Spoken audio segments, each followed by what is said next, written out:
بسم الله الحمد لله والصلاة والسلام على رسول الله. السلام عليكم ورحمة الله وبركاته. maanta waxaan u soo istaagay in aan ummadda Soomaaliyeed oo muddooyinkan dambe la kala xayirmay oo aanan la hadlin inaan la hadlo ayadoo ay weliba si gaar u taagan tahay qadiyadii badda oo ummadda Soomaaliyeed oo dhan meel kastoo ay joogto muhiimadda weyn u lahayd. waxaan rabaa qadiyadaas si kooban inaan uga hadlo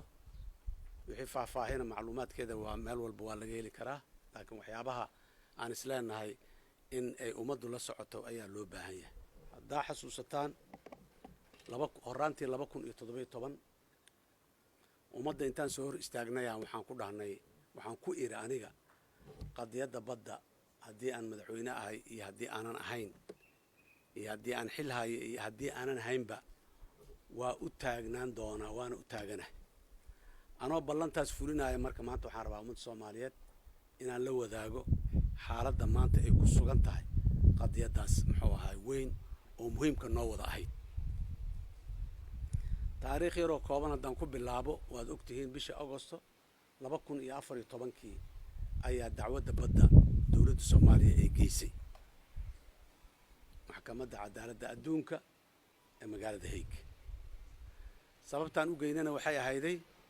2 jeer dowladda Soomaaliya waxaan isku daynay annaga iyo dowladda Kenya berigaas inaan ka wada hadalno arrinta dacwad intaanay gaarin. 2 jeer ayaa wafdi ballaaran oo wasiirkeennii arrimaha dibadda ee berigaa joogay oo ah wasiirka maaliyadda ee hadda dowladda federaalka ah iyo wafdi uu hogaaminayo ay ka qayb galeen shirkaas iyo sidoo kale wasiirka arrimaha dibadda ee Kenya iyo wafdi uu hogaaminayay. waa laga wada hadlay 2 jeerba waa la isku noqday mar labaad la isku noqday waa la isla keeni waayay. haddii marka la isla keeni waayay dowladda Soomaaliya door kale option kale u furan ma ahayn oo aan ahayn sida caalamka iyo qawaaniinta caalamka iyo xeerarka caalamka ay qabaan in maxaan ku iraahday dacwad la geeyo maxkamadda caalamiga. dowladda Soomaaliya go'aankaas ay qaadatay berigaas sidaas la yeelay dacwadan ka geeyay dowladda Kenya.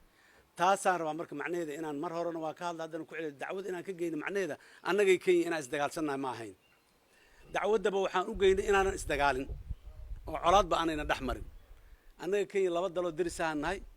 rabitaankayna deris kuma ahin. marka optionka kaliya aan leenahay waxa waaye in aan maxaan ku iraahday aan cilaaqaad fiican iyo deris wanaag fiican inaan lahaano si marka deris wanaaggaas iyo cilaaqaadkaas fiican u jiraan aan u aadnay maxkamadda caalamiga. waa ogtihiin ummadda Soomaaliyeed dhanna way ogtahay maxkamadda keyskeeda intuu taagnaa annaga iyo Kenya wax cilaaqaad xumo ah iyo wax war xumo ah dhex maray ma jirin. madaxweynaha Kenya dalkeena soo booqday anigoo markaas berigaas madaxweynuhu jooga dalkaas dhowr mar booqday. shirki igadoo markii ugu horeysay maxaa halkan lagu qabtay qadiyado badan oo ama heer gobol leh ama heer caalami ah dowladda Kenya ay nagu garab istaagtay berigaas oo ay dowladda Soomaaliya ugu hiilisay oo ay ku garab istaagtay. marka wax cilaaqaad xumaa ma jirin dacwaduna waa taagneed waa socotay. marka horta keyska gaar ahaan guud ahaan taariikhdiisa hore sidaasay ahayd. maxaa jira marka maanta waxaan rabaa ummadda Soomaaliyeed inaan u sheego la wadaago 4 sano ka hor meeshii aan uga tagnay ayay qadiyadda badda weli taagan tahay. 4 sano ku dhowaad meeshii aan uga tagnay taagan tahay. 3 jeer ayaa qadiyadda badda dib loo dhigay. dowladdeenu mar walba waxay noo sheegtaa in ay diidanayd in dib loo dhigo laakiin wax caddaynayo dowladdeenu in ay diidanayd marna dowladdu muxuu ahay shacabkana lama wadaagin golayaasha muxuu ahay inay la wadaagtay ee sida golaha wasiirada iyo golaha maxaan ku iraahday baarlamaankana lama wadaagin laakiin afkana looga sheegaa la yidhi annagu waa diidanayd. maxkamadduna xukun qaanuunka dugsan markii la qaadayna qodobuu leeyahay qodob hebel loo cuskadaa. markii sidaan oo kale dacwadda dib loo dhigay xeerjajab ay tahayna labada dhinaca inta la isugu yeero laga tixgeliyo ogolaanshahooda maxkamaddu markaas ay tixgelisahay dhinac ay u gaartaa. in markii koowaadna codsigii Kenya la aqbalay maxkamaddu aqbasho markii labaadna codsigii Kenya aqbasho markii saddexaadna codsigii Kenya aqbasho. waxaan islahay meeshaas warkaasi sax ma ahan qabaaniga haddii uu sax yahayna dawladdu waxay ku dhiira lahayd dadaalka ay ka gashay inay shacabka la wadaagto u sheegto oo aan ahayn annaga saaraan niri annaga saanaan niri annaga saanaan niri aan ahayn marka taas waa midaas meesha kale ayadana ay muxuu ahay dhibaatada ka jirto dacwadda waxaa mas-uul ka ahay dad Soomaaliyeed ah hogaaminayay dacwadda lawyer caalami ah oo Soomaaliyeed oo gabar Soomaaliyeed oo qiimo badan ah ayaa hogaaminaysay dacwadeena waa la wada yaqaanaa dadku way yaqaanaan wajigeedii muuqaalkeedii aad keentay Muna Sharma xeer ilaaliyaheennii guud ee berigaa joogay oo aan hadda joogin Muna Sharma hadda ma joogto ka mid ma ah kooxdii dacwada waday xeer ilaaliyaheennii guud ayaa asna ka mid ahay dadkii dawladda ay sida saddex qofood dawladdu saartay laba qofood oo dhinaca sharciga awgiis loogu saaray iyo qof dhinaca diblomaasiyadda iyo siyaasadda awgeed loogu saaray xeer ilaaliyaha guudaa ka mid ahay oo ka mid ahaa tiimka oo dadka Soomaaliyeedna u hadli jiray waad ogtihiin maxkamadda muga laga soo bax banaankeedu ka hadli jiray dalka mugu ku soo noqdo seminar iyo workshop iyo qaban jiray xeer ilaaliyuu ka hadli jiray baarlamaanka hortagi jiray ka hadli jiray dadka Soomaaliyeed si macluumaad farsamo oo sharci oo rasmi u helaan safiirkeennii noo joogay midowga Yurub ayaa ka mid ahaa saddexda qofood oo dhinaca diblomaasiyadda iyo wakiilna ka isagoo qofka maxaan ku yiraahdaa contactiga safaaradda ila soo xiriiraysa labada qofood ila soo xiriiraysa qof ka mid ah saddexdii qofoodba maanta midna kama joogo dacwadii keiskii faraha ay ku hayeen kuma hayaan saddexdoodiiba intaas waxaa ka sii daran dawladdu nooma sheegin ciddii lagu bedelay saddex qofood waa la bedeli karaa waa dhiman karaan ayagaa muxuu ahay shaqada ka tegi karo khaladaada inta garaanaaba muxuu ahay shaqada laga eriye wax kastaa iman karo laakiin meeshii mas-uuliyaddii yaa loo dhiibay ilaa maanta ma ogin looyaradii afartii gaalmaa isku hartay ajnabiga ahayd bismaa gacanta ku hayso safaaraddeennii Brussels aniga ilaa hadda maba ogiba in safiir loo magacaabay in kale yaa joogo warqad rasmi ah oo annaga madaxweynuhu qorayna saddexda qofoodba ay ku shaqo tageen shaqada ku hayeen xeer ilaaliyaheennii guud waa joogaa ma oga inuu dacwad badeed oo shaqo ku leeyahay booskiis waaba la joogaa laakiin shaqo ma ku leeyahay war case dacwo markuu jiro waad ogtiin bulshada rayidka tagi jirtay saxaafadda Soomaalida dadka u socdaa tagi jiray baarlamaanka dadka socdaa joojo qurba joogta muxuu ahay dawladda Soomaaliya marti qaadi jirtay inay ka soo qayb galaan oo ay dhageystaan oo ay dadka Soomaaliyeed la wadaagaan wixii meesha ay ku soo arkeen war maanta yaa ka qayb galaya og yaa ka warrama once a while marmar waxaan maqnaa ra'iisul wasaare ku-xigeenka oo maxaan ku yiraahdaa ka hadlaa nin qiimo badan sharaf leh mas'uul ah Soomaaliyeed waay laakiin dacwadaani ra'iisul wasaare ku-xigeen iska male wasiir male maxaan ku yiraahdaa madaxweynaha iskala dacwadaan warqad madaxweyne leeyahay lagu geeyay dacwada dadka wakiilka ka ah warqad madaxweyne leeyahay lagu magacaabay waxaan rajaynaynaa oo niyad samida ay ku jirto waxay ahayd madaxweynuhu dadku inuu hor yimaado oo dadka u sheego waxa jira ma xasuusto aniga maalin madaxweynuhu dadka hor yimid aan ka ahayn waraysigii dagaalkii Kenya oo Kenya oo dawladda Kenya iyo dalka Kenya dagaal lagu jiray aan u arkayna qadiyad dadka looga hadlay aanan ahayn bad ku saabsan badeennii marka xaaladeeda muxuu ahaay meeshaasay maraysaa marka waxaan rabnaa in maxaan ku yiraahdaa baddi ay saas noqoto oo dadka Soomaaliyeed aanay garanayn waxa maanta ay ku sugan tahay annaga iyo dalka Kenya cilaaqaadkeenu isku xun yahay sababta kaliya annaga Kenya cilaaqaadkeenu loo xumeeyo waxay tahay dadka Soomaaliyeed in laga leexiyo mashaakilaadka faraha badan ee dawladda haysto hoggaanka dalka iyo madaxda iyo xukuumadda kulli ay ku dhiiralaayeen dadku inay hor yimaadaan wax u sheegaan dalkan waa dal dhibaato duruufo gaar ah ku jiro dhibaatooyinku way dhacayaan way jiraan laakiin dadka in la hor yimaado loo sheego dhibkaana jira waxaana maanta na haysto sidaana dadaalkaana ka sameeynay waxaana ka dhacay saanaan rabnaa inaan u wajahno ama maxay idin la tahay la yiraahdo dadka la soo hor istaago loo sheego lagu xeebo ma aragteen wali dawladdeena waxa ka hadlayso marka mashaakilaadka yaryarka ee gudaha ka jira iyo kuwa waaweyn intaba si looga leexiyo dadku aanay su'aal uga keenin cadow in loo abuuro xuduudan soo xirayna xuduudda Kenya maxaa laga soo xirayaa kumanaan ciidankeedii ah dalka gudihiisa joogay maxay tahay macnaha oo xigmadda ku jirta xuduudda in la soo xiro marka arrintaasi ayadana marin habaabinay ahayd annaga iyo Kenya darisaanahay ma kala tegayno ma kala guurayno nagama guuri karaan kama guuri karno inaan dhaqanno waa ku qasbannahay laakiin si diblomaasiyad ku jirtaan u dhaqmaynaa diblomaasiyadeena haddii wada hadal iyo muxuu ahaa walaalo ay ku xalismi waydo meelihii loogu talago caalamka u tagayaan tegaynaa isnici mayno isdagaali mayno mana isku muxaynayno laakiin in la waxeeyo oo maalina la yiraahdo muxuu ahaay jubbaland ay nagu haysataa jubbaland dal Soomaaliyeed waaye mushkiladda jubbaland ka jirta mushkilad Soomaaliyeed waaye dawladda Soomaaliyeed laga rabaa inay xaliso Kenya waxba ka gelin igadan waxba ka gelin meel kale waxba ka gelin haddaan kaalmo loo baadona kaalmeeyo waa la dhihi karaa oo inaga gasho laakiin ma arko aan una gasho waxaan kaloo rabaa dadka inaan u cadeeyo u sheego muddadii oo dhowrka sano ahayd oo dacwada annaga aan gacanta ku hayno wadnay maalin ka mid ah ninka hadda jubbaland madaxweynaha ka ahaa jooga Axmed Madoobe maalin ka mid ah qadiyadda badda kama u hadlin maalin ka mid ah xataa inta noo yimid qadiyadda badda maasaan la yeelay maasaan la dhahayo weligiisna ma dhihin kama hadlin soo ma qaadin qadiyadaas qadiyad oo national inay tahay waa la wada ogaay reer jubbaland waa ku qanacsanaayeen dadka dawladda Kenya waa ku qanacsaneed ma garanayo aniga hadda mana ogi meel ay jubbaland xataa cadaadis ku saartay kula hadashay marka waxaan rabnaa wuxuu magacyada ay leeyihiin in loo bixiyo in 4 sano ka bacdi maanta la yiraahdo sanada dib loo dhigay dacwadii bila maaha bari maaha corona soo haray corona in uu iska noqdo muxuu ahaay wixii maxaa la dhihi jiray islaan saas aleela shabis ku halata ma aad wixii la dhihi jiray raali iga aadan gabdhahay waxa waaye wax walba oo jira corona waa in la yiraahdo qofkii shil ku dhintay corona dilay kii maxaan ku iraadayo wadnuhu istaaga corona dilay siyaasadda inta corona saan yeelay war waxaasi waxa waaye ay way ka bariyo waay waxaas macquul maaha corona jiro mid kala jiro shabaab shalana haystay on 10 sano ka badan la noolnahay corona hana shalow yimid birina waa baxa corona maxaa ka qosay bilaa soo socdo nala jooga ilaahina lama joojiyo bila iyo maxaan ku iraahdaa isbuuci sanada ilaahina lama joojiyo biroobo isbuuci hore isbuuc dambana uu dhamaad doona wa ko adduunyadii waa cusub u bariyay horaa loo dhaqaaqay corona hoo jira la shaqeysto waa la shiraa ma ogi dawladayna haday shirka iska dhaafta ayadu aanay shirin ma garanayo laakiin waxaan ogahay caalamku waa socdaa waa nool yahay waa la shirowha jimcida qurmaa ka dhaxaysa waa shirtaa adaa caalamka dhan waa shiraan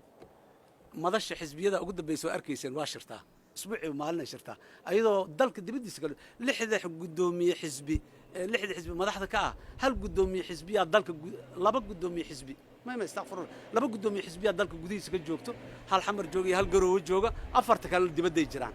waana la shiraa maalin kasta waa la isku yimaada maxkamadda caalamiga technology ay ku shirto hadalay ahayd awalba maxkamadda waa la hadlay dooday ahayd dood ay ku shirto ma qabto aqli hadal meel ay ku hadasho ku gudbis ma qabto awooddaas ma laha technology-gaas ma qabto waxaas in la yiraahdo waxaan u haystaa aniga macquul maaha maxkamadda caalamigaana ma tixgelinaysa hal dhinac le ma tixgeliso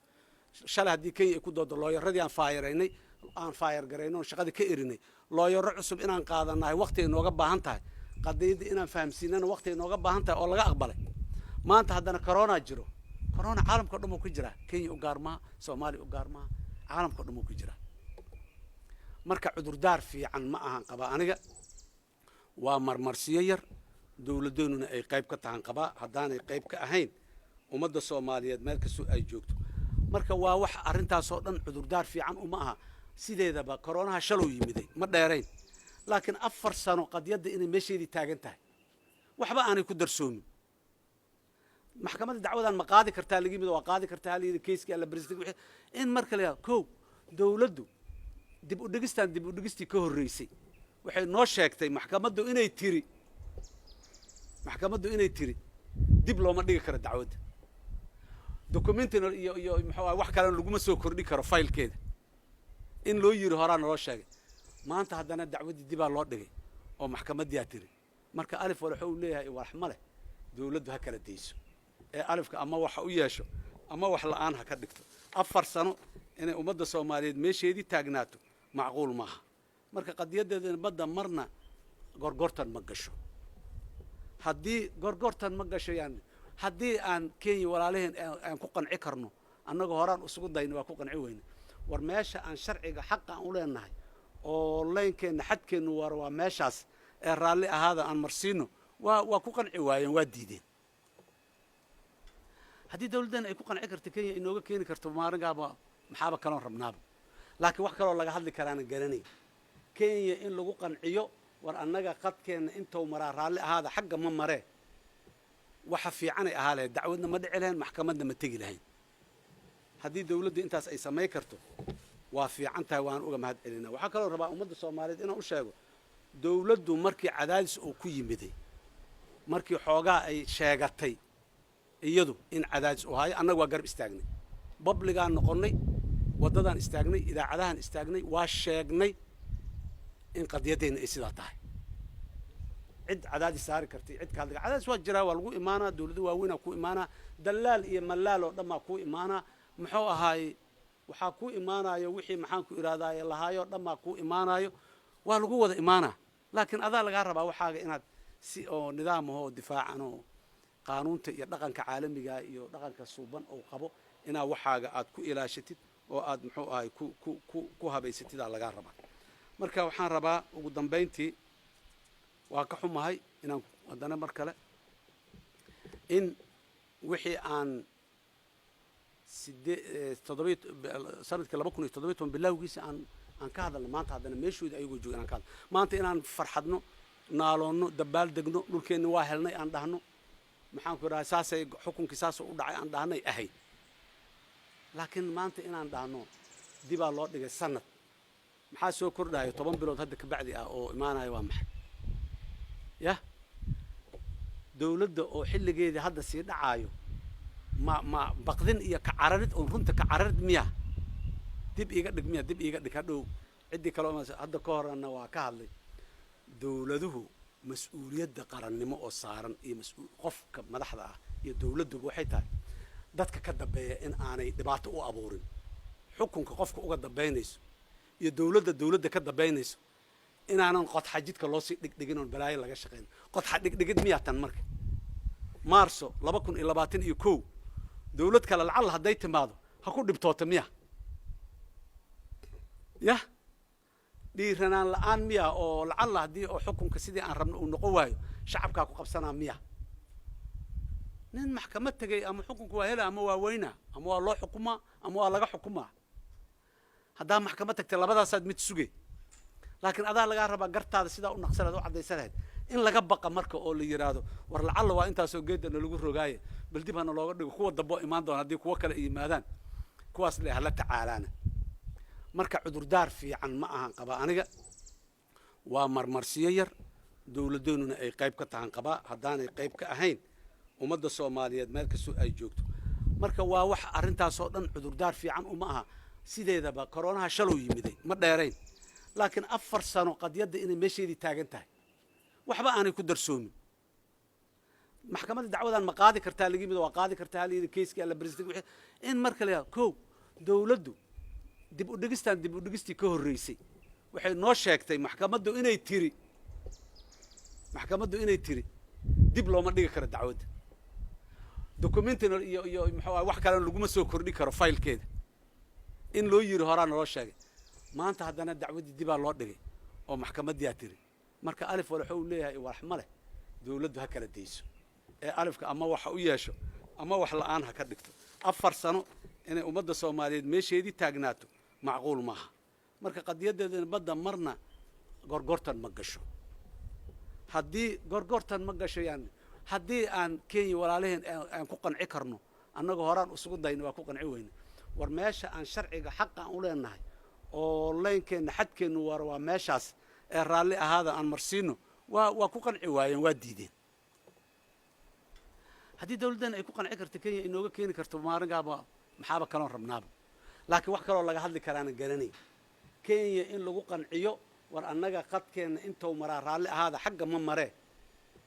waxa fiicanay ahaa lahayd dacwadna ma dhici lahayn maxkamadna ma tegi lahayn haddii dawladdu intaas ay samayn karto waa fiican tahay waan uga mahad celinaa waxaa kaloo rabaa ummadda Soomaaliyeed inaan u sheego dawladdu markii cadaadis uu ku yimiday markii xoogaa ay sheegatay iyadu in cadaadis u hayo annaga waa garab istaagnay babligaan noqonnay waddadaan istaagnay idaacadahan istaagnay waa sheegnay in qadiyadeenna ay sidaa tahay cid cadaadis saari kartay cid ka hadliga cadaadis waa jiraa waa lagu imaanaa dawladda waaweynaa ku imaanaa dalaal iyo malaal oo dhan baa ku imaanaa muxuu ahaay waxaa ku imaanayo wixii maxaan ku iraadaye lahaayo dhammaa ku imaanayo